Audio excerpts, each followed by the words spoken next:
I'm Dan Carlson, and I'm the Director of Youth and Young Adults at Christ Church Cathedral in Cincinnati. And today I'm going to be talking to you a little bit about youth and young adults and the book of Exodus. So I wanted to start by talking about what is it that I do, what is a Director of Youth and Young Adults.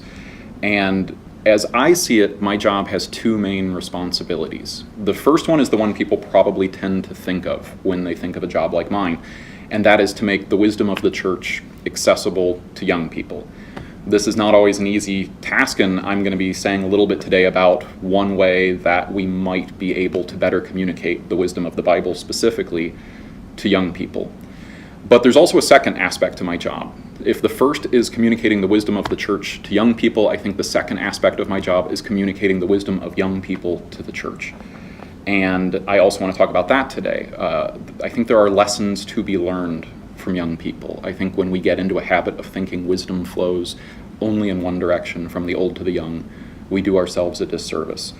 Young people certainly lack experience, they lack knowledge about many things, and there's a lot for them to learn, but they also have a real gift for asking awkward questions, for thinking of new ways that we might be able to approach things, and generally for just taking risks that I think we become more averse to as we get older. So that's what I'm going to talk about today. I'm going to talk about a way that we might be able to better connect with young people through the book of Exodus, and a way that young people, through the lens of the book of Exodus, might have something to say to us. So let's talk about the book of Exodus. It's actually a really fascinating book to approach specifically from the lens of a younger person.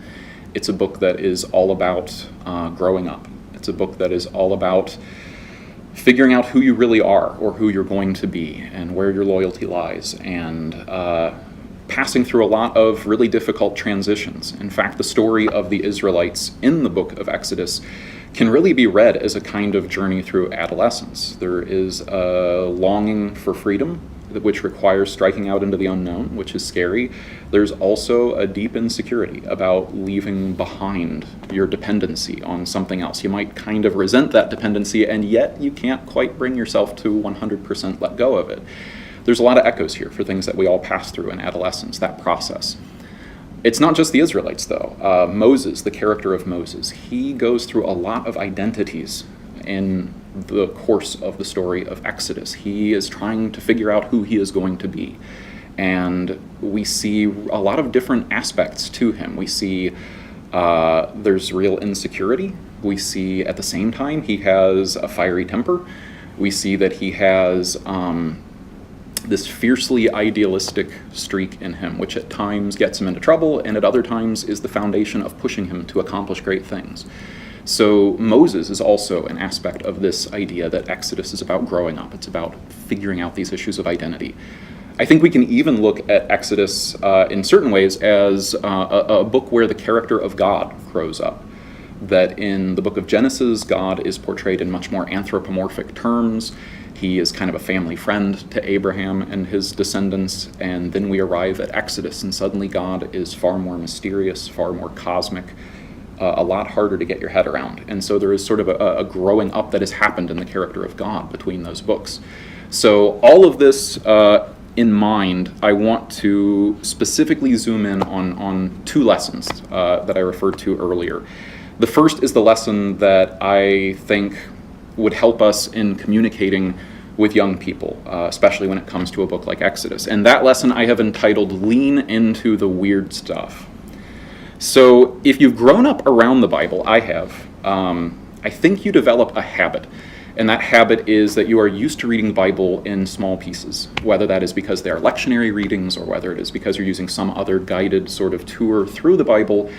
You get used to certain portions of the text, and when you read, you tend to leapfrog from one sort of familiar spot to the next familiar spot. And you jump over some stuff while you are doing that. And in my experience, people who are new to the Bible, especially young people, they are much more likely to sit down with a book and read it the way you would read a book and just try to follow the thread all the way through from start to finish. And that means they hit the weird stuff. And often they have questions. They don't want to just skip over these things and get on to the next, familiar bit. They want to stop and say, wait, what is this about? And that's a real thing that we need to be aware of as the church. If we are going to point people to the Bible, we need to be aware of what's in it and of how we're going to discuss it. If you come to the Bible and you're expecting, a sort of moral instruction manual, and you open it up and instead you find detailed instructions for ritually slaughtering and burning a bull, you may find yourself asking, what kind of book have I just picked up? This is not what I thought I was, getting into. And we need to be able to talk about that, the things that are maybe challenging and not as comfortable alongside the bits that we are much more familiar with. And I think Exodus gives us some real opportunities to have those conversations. Specifically, I want to zoom in on what I would say is probably the weirdest story in the book of Exodus. I think it's a contender for weirdest story in the entire Bible. And that is Exodus 4:24-26, the story where God tries to murder Moses. If you're not familiar with this story, and it's a real short one, so it's easy to miss, roughly this is the narrative. Moses has been living in Midian as a shepherd. God has told him it is safe to go back to Egypt. All the people who wanted to kill you are dead. So Moses gets his family, sets off back for Egypt, and then for reasons that are not well explained, God comes along one night trying to kill him. Moses' wife, Zipporah, she circumcises their son, proclaims Moses to be a bridegroom of blood, and then God is apparently satisfied by this, changes his mind, goes on his way. End of story. This is the exact kind of story that the kids in my youth group or many other young people who I interact with would want to unpack. They would not want to skip over this. They would very much want to know what's up with that. Does God actually try to murder people in the desert for nebulous reasons, or what is this about? And I think if we skipped over that, we would be doing them a huge disservice. We would be implying that the conversation has no real answers to those questions. So let's see where we can go with this story. As strange as it is, let's see what sort of conversations it might lead us into. So where I would start if I was talking about this particular story with my youth group or a group of young people, I would start by establishing that this is not some sort of straightforward journalistic account of that one time God tried to kill Moses in the desert. That attitude of treating biblical stories as journalistic accounts is usually not very helpful in approaching the Bible. Certain stories are anchored more or less in historical events, but they all are really built on ideas. They're all built around drawing us into a conversation that's been going on for a very long time about what God is like and how we relate to God. So this story, like the other stories and narratives and poems in the Bible, it comes from a certain point of view that is part of that conversation. And whoever wrote this a long time ago, clearly part of their understanding of God involved God being a mysterious force that sometimes, destroys us for reasons that are beyond our ability to fully comprehend. And while that may not be the definitive picture of God that most of us, settle down with, it's an interesting thought because it points us towards a really mysterious understanding of God. In some ways, it reminds me of ideas of the divine in Eastern religions, like the Tao, a mysterious force that good and bad come from. And that's not a million miles away from where this ancient Israelite author was coming from in his understanding of God. So we don't necessarily have to agree with him, but we want to hear as many voices as possible that are going on inside of this biblical conversation, and this is one of them. So that could lead us to a very interesting conversation about that sort of thing. But I don't want to stop there because I think there are more things we can pull out of this story. For example, in this story, it's interesting to think that Moses, who has had this long conversation with God at the burning bush about, their plan for when they get back to Egypt, what's going to happen? Well, what if he does this? Then you do this. Well, what if I do this? Then you do that. They've worked this out in some detail, and yet, judging from this short story, all those plans might have come to nothing had it not been for Zipporah, Moses' wife, that she, in this very strange encounter with God, has a kind of insight into God that Moses lacks. And Moses is saved by his family. And that's a really interesting thought, this notion that we are part of a community that's bigger than ourselves, and we don't always have all the answers on our own, and we rely on others. So there's conversation to be had there as well. Also, the whole circumcision theme that runs through this story, a lot of scholars are by no means agreed on what this story is about. They're just about as mystified as anyone else at coming up with the definitive explanation of this story. But a lot of scholars think that this story comes from a difference between opinions on circumcision between ancient Egyptian culture and ancient Israelite culture. The Egyptians, so far as we can tell, practiced circumcision as a kind of coming-of-age ritual for young men, whereas the Israelites practiced circumcision essentially from birth on their sons to mark them out for God. So if that is correct, and the evidence kind of points in that direction, that was a difference between these cultures, then the story may be rooted in the idea that Moses, coming back to Egypt, who has a little bit of an older son, has not been circumcised yet, and that Moses is still operating on Egyptian cultural standards, and that this story could very well be rooted in this notion that Moses and his family need to rid themselves of, Egyptian standards and Egyptian culture before they're going to be in a position to liberate anyone from Egyptian oppression. And that's got some really interesting resonances too, this notion that we have to clear the culture out of ourselves before we can help anyone get, freed from the culture. So that's a really interesting conversation we could also delve into. Even the idea of circumcision, this notion of giving literally a piece of yourself to God, and how Christianity will later run with this theme, and the idea of circumcising your heart, the very core of your being, giving a piece of that over to God. There's an interesting conversation to have there. And I think the conversation is made more interesting because this story is kind of unsettling, and this imagery is a little uncomfortable. And that's the Bible at its best, honestly, when it can push us in a direction that we wouldn't normally go into, and when it draws us into conversation with people 3,000 years ago who were wrestling with many of these same questions about how do we navigate our way through life. So that's a point about this story. I want to move on now to my second lesson. This is the one that I think the experience of young people has to teach the rest of us when viewed through the lens of Exodus. And I have entitled lesson number 2, We Are Becoming Who We Are. Young people are very visibly caught up in the process of navigating through a lot of transitions, figuring out who they are going to be. They are making big decisions that they know are shaping them for the rest of their lives. And I think all of us are honestly forever in that process. We may be less aware of it as we get older, and we see it much more clearly at work in the lives of young people, but we never really stop evolving, or if we do, it's kind of a tragedy.